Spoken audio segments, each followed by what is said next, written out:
Alright, so today I will be talking about just a brief history on the Gibson A series style mandolin.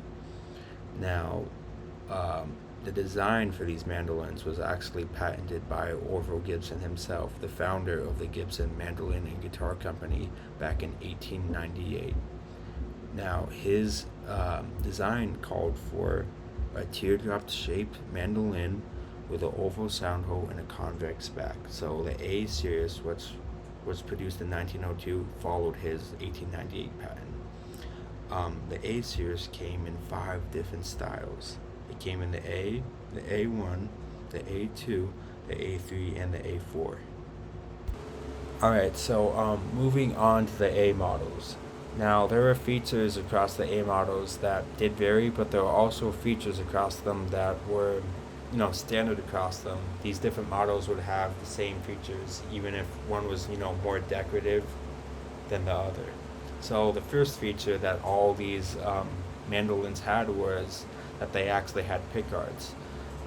In 1911, there was a design change to the pickguard, specifically a new patent on July 4th, 1911, for these pickguards. So after 1911, there was a new, different style of pickguards. Secondly, these models also came with pearl dye inlays as well.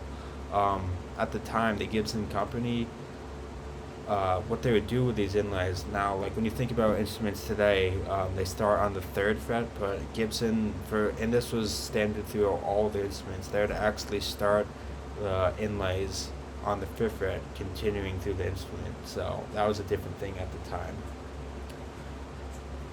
All these mandolins, they also came with carved spruce and a carved maple. So I believe there's a carved spruce top, or it could vary. It could be like carved spruce on the back, and then carved maple on the top, or carved maple wood on the back, and then carved spruce on the top. And then another thing through the models was that they actually all came with decorative binding around the sound hole. Now, of course, this varied throughout the models. Like some binding, would look a little bit different than the other, but it was pretty uniform throughout them. And then they also had the Gibson cover on the tailpiece. It was engraved into the metal, so that would actually go over the strings, the cover where the strings would meet the end of the body. So moving on to the first model, the A model. So the A model was the least decorative of the A models.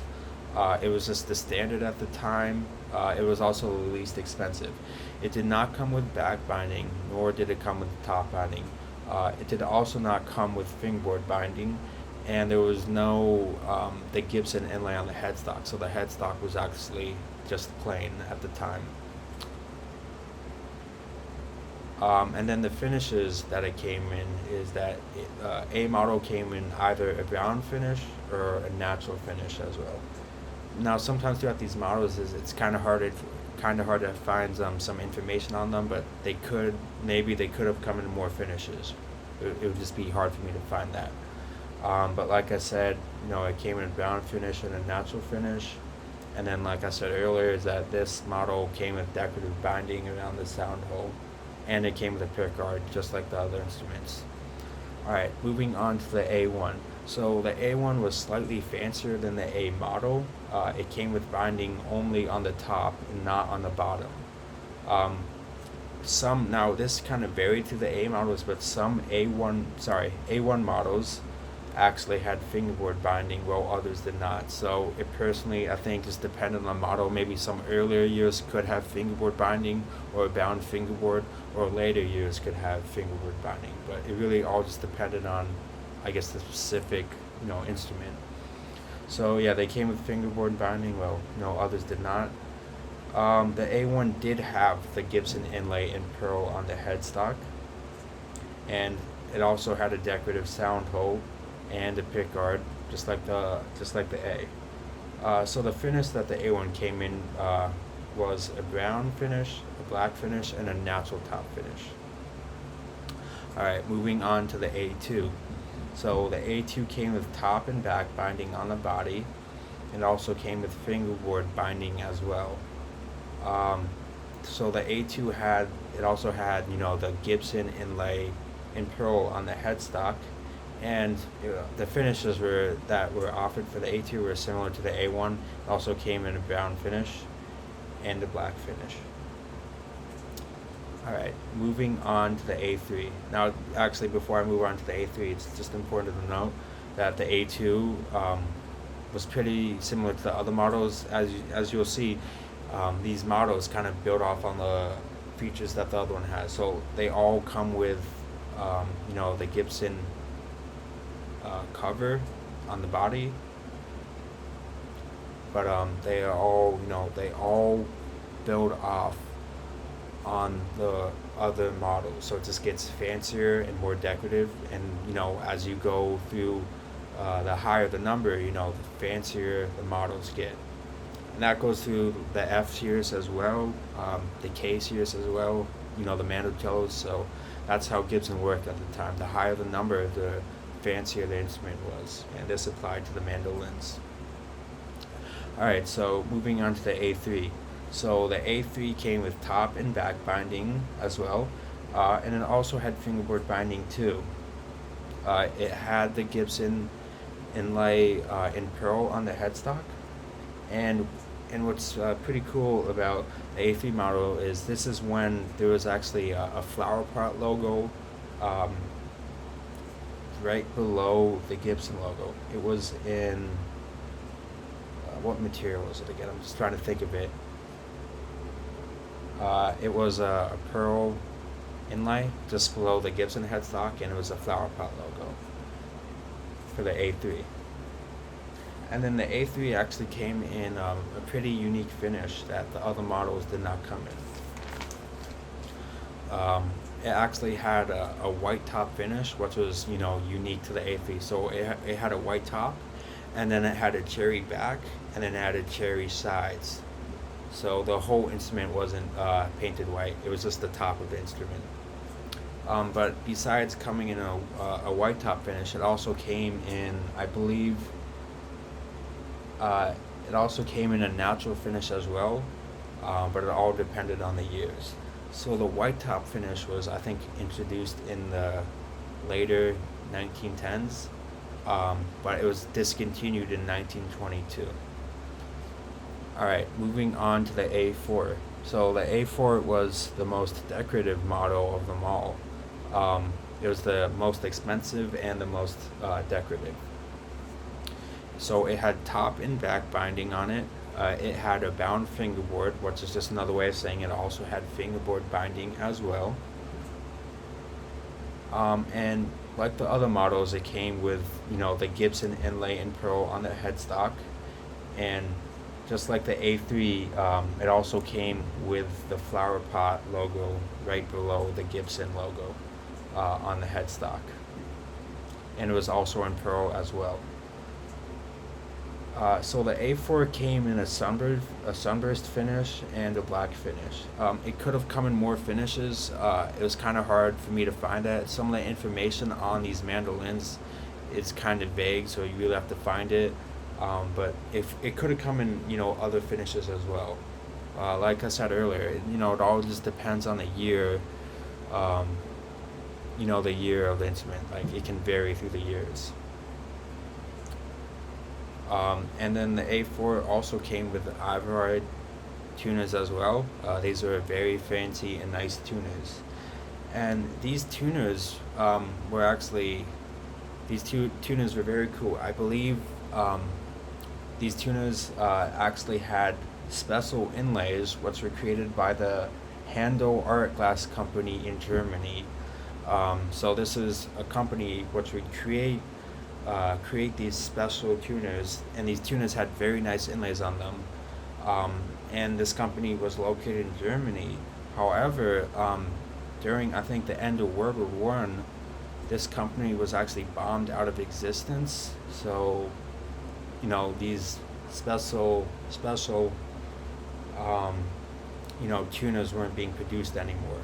And I think until recently, Gibson actually reintroduced them on their reissues of the F series of mandolins.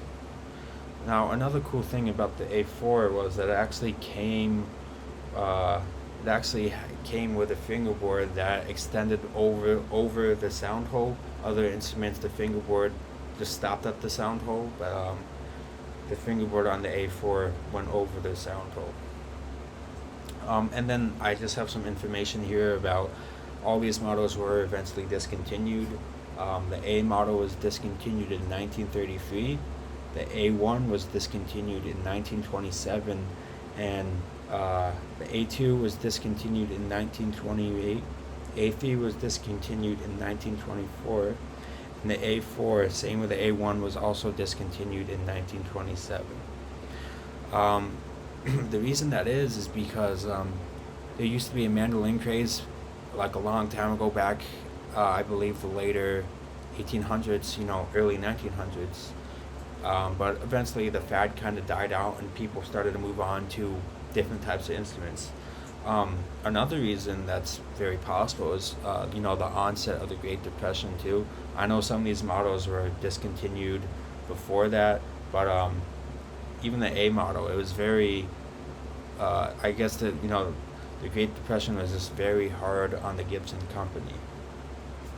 And I just really like these instruments. I think the craftsmanship at the time was just crazy, because if you think about it now, instruments are produced with machines. This is, 1900s, 1910s, 20s, 30s. They did not have machines. This was all just quality, craftsmanship and hard work. There are no machines to get this done. And I just really appreciate that, because these are truly wonderful, just wonderful and great instruments. And the fact that a lot of them still exist today is just crazy to me, because they're so well built. Now, I actually own an A2 mandolin. It comes in the brown finish, and it just has a great sound. And I'm actually going to demo it and just play some songs on it. So, thank you. Alright, so this is my 1921 Gibson A2 mandolin. It comes in the Sheraton brown finish, which was very common for the A2. You can tell it's an A2 because it has the double binding. You can also tell it's an A2 because it has the bound fingerboard on both sides of it, and it has the Gibson inlay on the headstock. And this is just a wonderful instrument. The fact that it still exists today, and a lot of other old Gibson instruments still exist today, just shows like how well built they were and how much time went into making them. Because a lot of these old Gibson instruments still exist. The mandolins, the mandolas, mandocellos, the U-harps. A lot of them still exist. And it's just, like I said in my video, it's just crazy to me, because they did not have machinery back then. It was all just hand work and hand done, and it's just great. But yeah, this is a beautiful instrument. It has a great sound. Not everything is original on it. What is original is that the tailpiece is original, the Gibson tailpiece. What else is original is the pickguard. This is the 1911 patent for the pickguard. But everything is pretty much original except the tuners. These tuners were put on a while ago, but they look, just like the tuners that would come with the instrument. So, as you see, what's also not original is the bridge. So this mandolin came with a non-adjustable bridge, which was pretty common for the A2s, or just the A models in general. But this was put on as well. So what's not original is the bridge and the tuners. And I'm just gonna do a little demo and just show you guys how it sounds.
This has a great tone, especially for being 104 years old.